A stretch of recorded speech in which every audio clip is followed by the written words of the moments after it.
Paper 68. The Dawn of Civilization.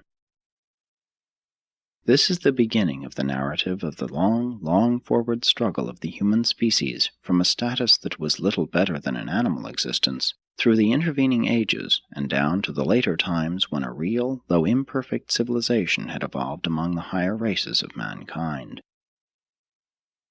Civilization is a racial acquirement. It is not biologically inherent.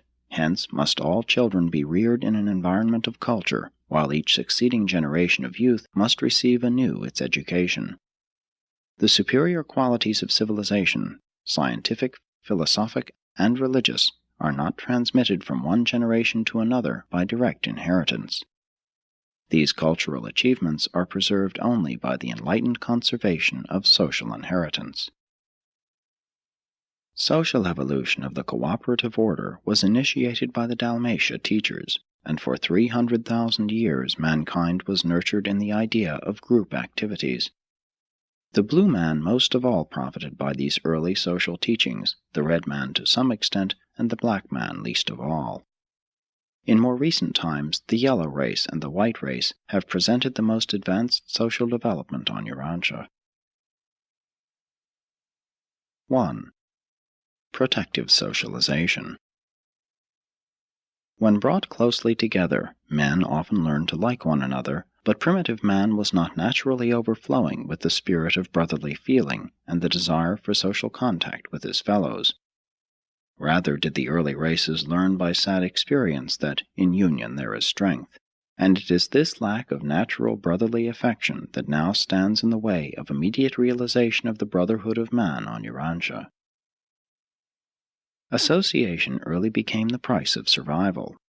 The lone man was helpless unless he bore a tribal mark which testified that he belonged to a group which would certainly avenge any assault made upon him.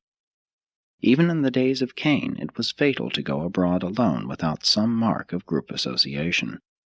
Civilization has become man's insurance against violent death, while the premiums are paid by submission to society's numerous law demands.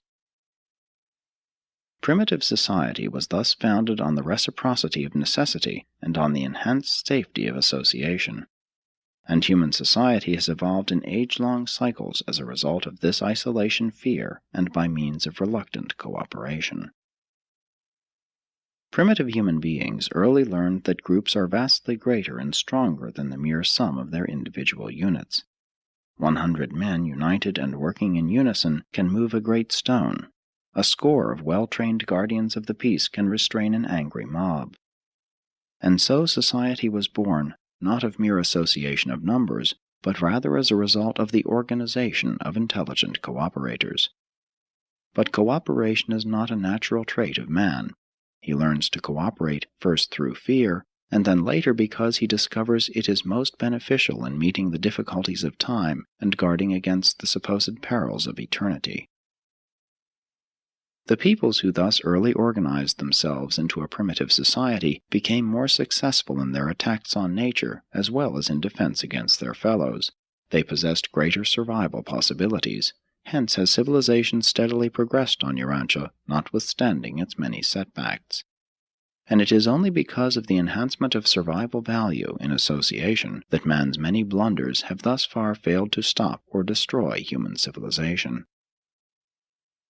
That contemporary cultural society is a rather recent phenomenon is well shown by the present-day survival of such primitive social conditions as characterize the Australian natives and the Bushmen and Pygmies of Africa.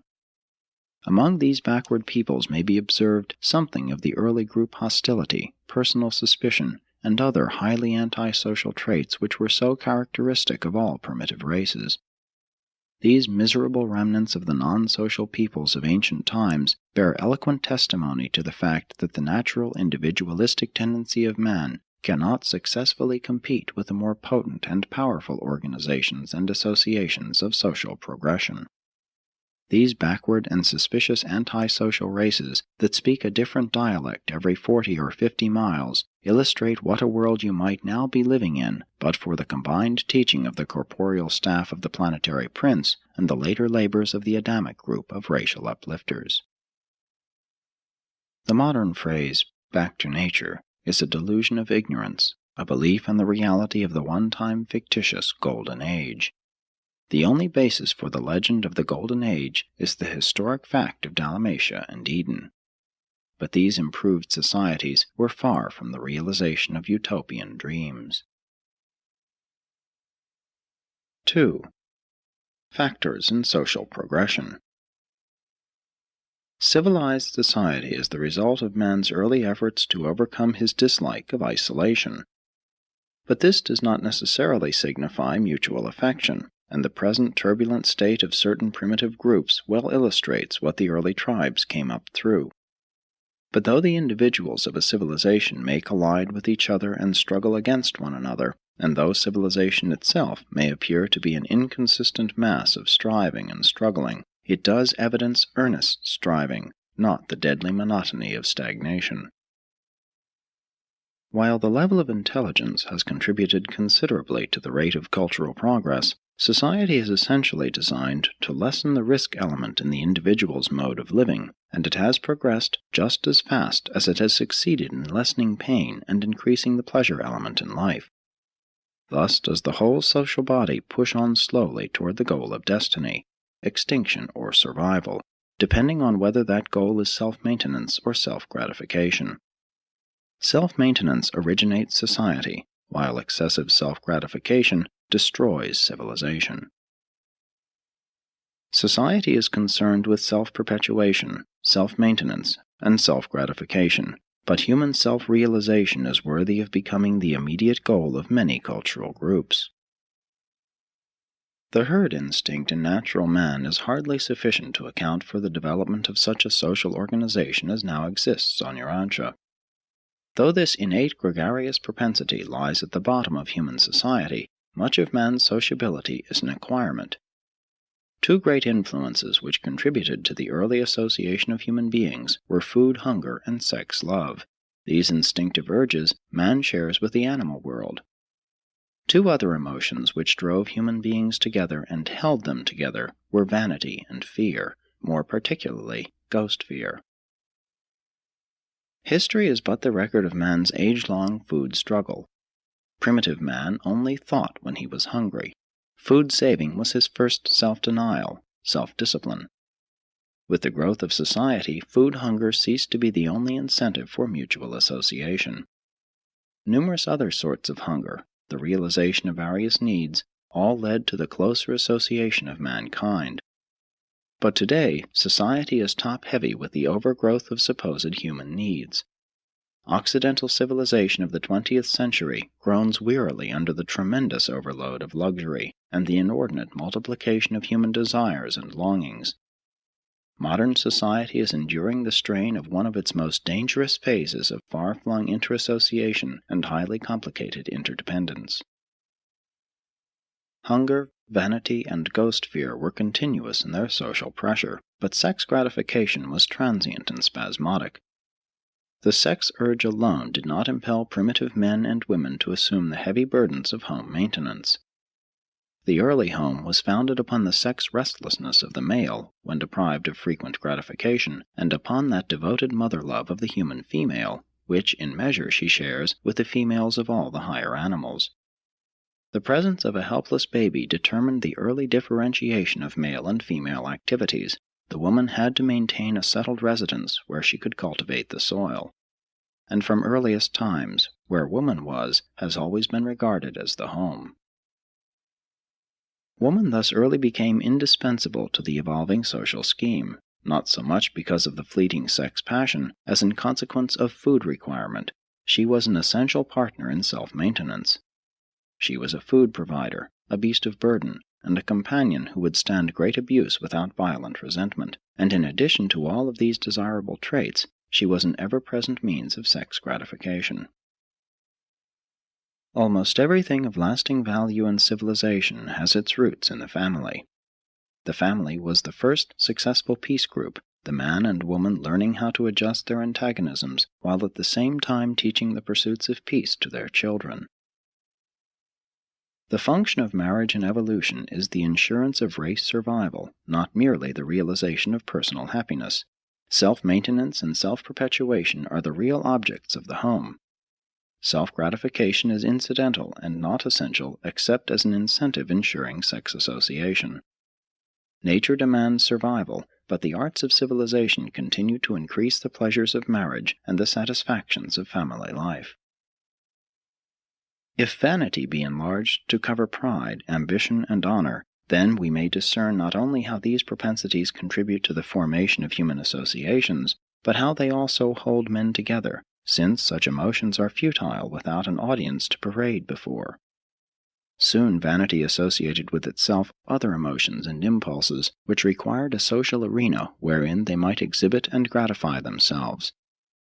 This group of emotions gave origin to the early beginnings of all art, ceremonial, and all forms of sportive games and contests. Vanity contributed mightily to the birth of society, but at the time of these revelations, the devious strivings of a vainglorious generation threatened to swamp and submerge the whole complicated structure of a highly specialized civilization. Pleasure want has long since superseded hunger want. The legitimate social aims of self-maintenance are rapidly translating themselves into base and threatening forms of self-gratification. Self-maintenance builds society. Unbridled self-gratification unfailingly destroys civilization. 3. Socializing influence of ghost fear. Primitive desires produced the original society, but ghost fear held it together and imparted an extra-human aspect to its existence. Common fear was physiological in origin, fear of physical pain, unsatisfied hunger, or some earthly calamity, but ghost fear was a new and sublime sort of terror. Probably the greatest single factor in the evolution of human society was the ghost dream. Although most dreams greatly perturbed the primitive mind, the ghost dream actually terrorized early men, driving these superstitious dreamers into each other's arms in willing and earnest association for mutual protection against the vague and unseen imaginary dangers of the spirit world. The ghost dream was one of the earliest appearing differences between the animal and human types of mind. Animals do not visualize survival after death. Except for this ghost factor, all society was founded on fundamental needs and basic biologic urges. But ghost fear introduced a new factor in civilization, a fear which reaches out and away from the elemental needs of the individual and which rises far above even the struggles to maintain the group. The dread of the departed spirits of the dead brought to light a new and amazing form of fear, an appalling and powerful terror, which contributed to whipping the loose social orders of the early ages into the more thoroughly disciplined and better controlled primitive groups of ancient times. This senseless superstition, some of which still persists, prepared the minds of men through superstitious fear of the unreal and the supernatural for the later discovery of the fear of the Lord, which is the beginning of wisdom. The baseless fears of evolution are designed to be supplanted by the awe for deity inspired by revelation. The early cult of ghost fear became a powerful social bond, and ever since that far distant day, mankind has been striving more or less for the attainment of spirituality. Hunger and love drove men together. Vanity and ghost fear held them together. But these emotions alone, without the influence of peace-promoting revelations, are unable to endure the strain of the suspicions and irritations of human interassociations. Without help from superhuman sources, the strain of society breaks down upon reaching certain limits, and these very influences of social mobilization, hunger, love, vanity, and fear, conspire to plunge mankind into war and bloodshed. The peace tendency of the human race is not a natural endowment. It is derived from the teachings of revealed religion, from the accumulated experience of the progressive races, but more especially from the teachings of Jesus, the Prince of Peace. 4. Evolution of the mores. All modern social institutions arise from the evolution of the primitive customs of your savage ancestors. The conventions of today are the modified and expanded customs of yesterday. What habit is to the individual, custom is to the group, and group customs develop into folkways or tribal traditions, mass conventions. From these early beginnings, all of the institutions of present-day human society take their humble origin. It must be borne in mind that the mores originated in an effort to adjust group living to the conditions of mass existence. The mores were man's first social institution. And all of these tribal reactions grew out of the effort to avoid pain and humiliation, while at the same time seeking to enjoy pleasure and power. The origin of folkways, like the origin of languages, is always unconscious and unintentional, and therefore always shrouded in mystery. Ghost fear drove primitive man to envision the supernatural, and thus securely laid the foundations for those powerful social influences of ethics and religion, which in turn preserved inviolate the mores and customs of society from generation to generation. The one thing which early established and crystallized the mores was the belief that the dead were jealous of the ways by which they had lived and died. Therefore would they visit dire punishment upon those living mortals who dared to treat with careless disdain the rules of living which they had honored when in the flesh. All this is best illustrated by the present reverence of the yellow race for their ancestors. Later developing primitive religion greatly reinforced ghost fear in stabilizing the mores, but advancing civilization has increasingly liberated mankind from the bondage of fear and the slavery of superstition.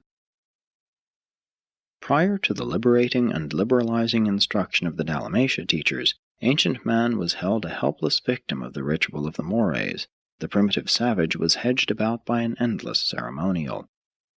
Everything he did from the time of awakening in the morning to the moment he fell asleep in his cave at night had to be done just so, in accordance with the folkways of the tribe.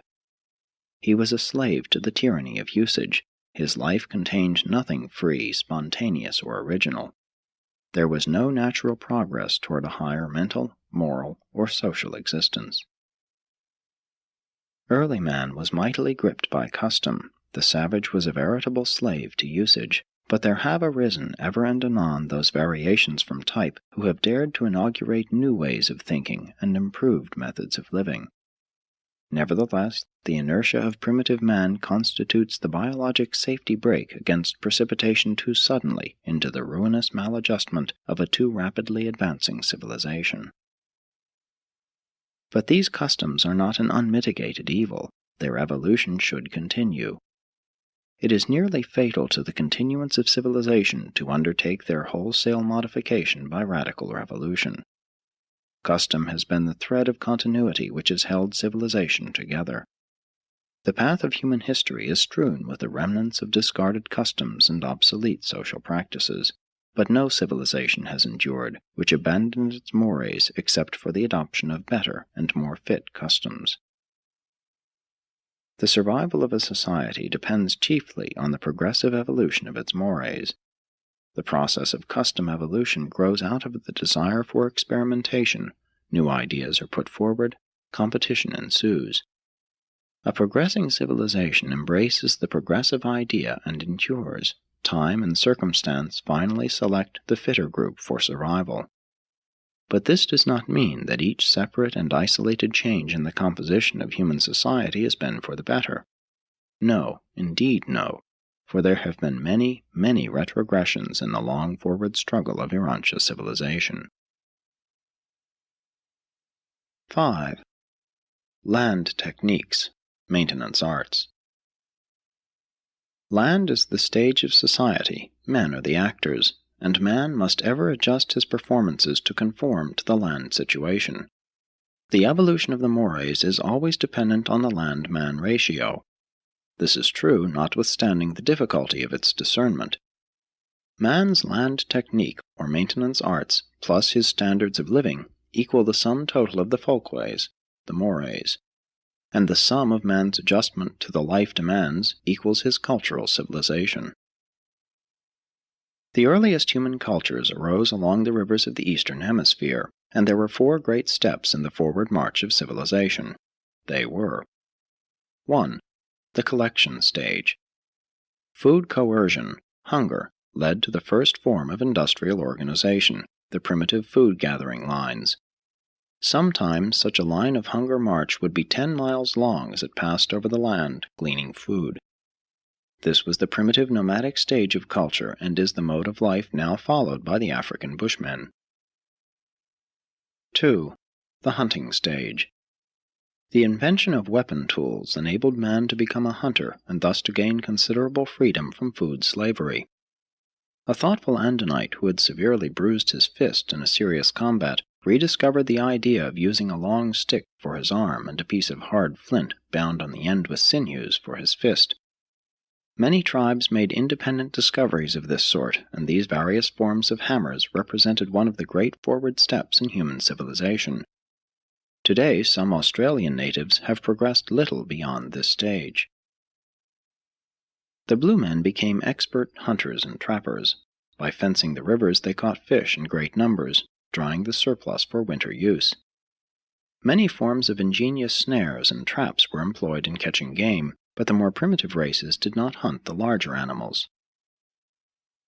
3. The pastoral stage. This phase of civilization was made possible by the domestication of animals. The Arabs and the natives of Africa are among the more recent pastoral peoples. Pastoral living afforded further relief from food slavery. Man learned to live on the interest of his capital, the increase in his flocks, and this provided more leisure for culture and progress.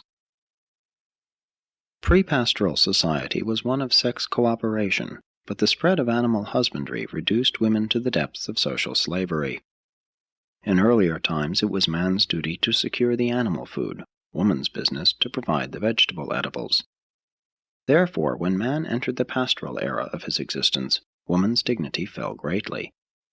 She must still toil to produce the vegetable necessities of life, whereas the man need only go to his herds to provide an abundance of animal food. Man thus became relatively independent of woman. Throughout the entire pastoral age, woman's status steadily declined. By the close of this era, she had become scarcely more than a human animal, consigned to work and to bear human offspring, much as the animals of the herd were expected to labor and bring forth young. The men of the pastoral ages had great love for their cattle, all the more pity they could not have developed a deeper affection for their wives. 4. The agricultural stage. This era was brought about by the domestication of plants, and it represents the highest type of material civilization. Both Caligastia and Adam endeavored to teach horticulture and agriculture. Adam and Eve were gardeners, not shepherds, and gardening was an advanced culture in those days. The growing of plants exerts an ennobling influence on all races of mankind. Agriculture more than quadrupled the land-man ratio of the world. It may be combined with the pastoral pursuits of the former cultural stage. When the three stages overlap, men hunt and women till the soil. There has always been friction between the herders and the tillers of the soil. The hunter and herder were militant, warlike. The agriculturist is a more peace-loving type. Association with animals suggests struggle and force. Association with plants instills patience, quiet, and peace. Agriculture and industrialism are the activities of peace. But the weakness of both, as world social activities, is that they lack excitement and adventure. Human society has evolved from the hunting stage through that of the herders to the territorial stage of agriculture. And each stage of this progressive civilization was accompanied by less and less of nomadism. More and more man began to live at home. And now is industry supplementing agriculture, with consequently increased urbanization and multiplication of non-agricultural groups of citizenship classes. But an industrial era cannot hope to survive if its leaders fail to recognize that even the highest social developments must ever rest upon a sound agricultural basis. 6. Evolution of culture. Man is a creature of the soil, a child of nature. No matter how earnestly he may try to escape from the land, in the last reckoning he is certain to fail. Dust you are, and to dust shall you return, is literally true of all mankind. The basic struggle of man was, and is, and ever shall be, for land. The first social associations of primitive human beings were for the purpose of winning these land struggles. The land-man ratio underlies all social civilization. Man's intelligence, by means of the arts and sciences, increased the land yield. At the same time, the natural increase in offspring was somewhat brought under control, and thus was provided the sustenance and leisure to build a cultural civilization. Human society is controlled by a law which decrees that the population must vary directly in accordance with the land arts and inversely with the given standard of living.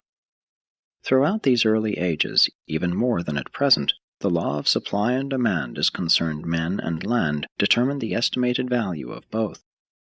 During the times of plentiful land, unoccupied territory, the need for men was great, and therefore the value of human life was much enhanced. Hence, the loss of life was more horrifying. During periods of land scarcity and associated overpopulation, human life became comparatively cheapened, so that war, famine, and pestilence were regarded with less concern. When the land yield is reduced or the population is increased, the inevitable struggle is renewed. The very worst traits of human nature are brought to the surface. The improvement of the land yield, the extension of the mechanical arts, and the reduction of population all tend to foster the development of the better side of human nature. Frontier society develops the unskilled side of humanity. The fine arts and true scientific progress, together with spiritual culture, have all thrived best in the larger centers of life when supported by an agricultural and industrial population slightly under the land-man ratio. Cities always multiply the power of their inhabitants for either good or evil. The size of the family has always been influenced by the standards of living. The higher the standard, the smaller the family, up to the point of established status or gradual extinction. All down through the ages, the standards of living have determined the quality of a surviving population in contrast with mere quantity. Local class standards of living give origin to new social castes, new mores. When standards of living become too complicated or too highly luxurious, they speedily become suicidal. Caste is the direct result of the high social pressure of keen competition produced by dense populations. The early races often resorted to practices designed to restrict population. All primitive tribes killed deformed and sickly children. Girl babies were frequently killed before the times of wife purchase. Children were sometimes strangled at birth, but the favorite method was exposure. The father of twins usually insisted that one be killed, since multiple births were believed to be caused either by magic or by infidelity. As a rule, however, twins of the same sex were spared. While these taboos on twins were once well-nigh universal, they were never a part of the Andinite mores. These peoples always regarded twins as omens of good luck. Many races learned the technique of abortion, and this practice became very common after the establishment of the taboo on childbirth among the unmarried. It was long the custom for a maiden to kill her offspring, but among more civilized groups these illegitimate children became the wards of the girl's mother. Many primitive clans were virtually exterminated by the practice of both abortion and infanticide. But regardless of the dictates of the mores, very few children were ever destroyed after having once been suckled. Maternal affection is too strong. Even in the 20th century there persist remnants of these primitive population controls. There is a tribe in Australia whose mothers refused to rear more than 2 or 3 children. Not long since, one cannibalistic tribe ate every 5th child born. In Madagascar, some tribes still destroy all children born on certain unlucky days, resulting in the death of about 25% of all babies. From a world standpoint, overpopulation has never been a serious problem in the past, but if war is lessened and science increasingly controls human diseases, it may become a serious problem in the near future. At such a time, the great test of the wisdom of world leadership will present itself. Will Urantia rulers have the insight and courage to foster the multiplication of the average or stabilized human being instead of the extremes of the supernormal and the enormously increasing groups of the subnormal? The normal man should be fostered. He is the backbone of civilization and the source of the mutant geniuses of the race. The subnormal man should be kept under society's control. No more should be produced than are required to administer the lower levels of industry. those tasks requiring intelligence above the animal level, but making such low-grade demands as to prove veritable slavery and bondage for the higher types of mankind. Presented by a Melchizedek sometime stationed on Urantia.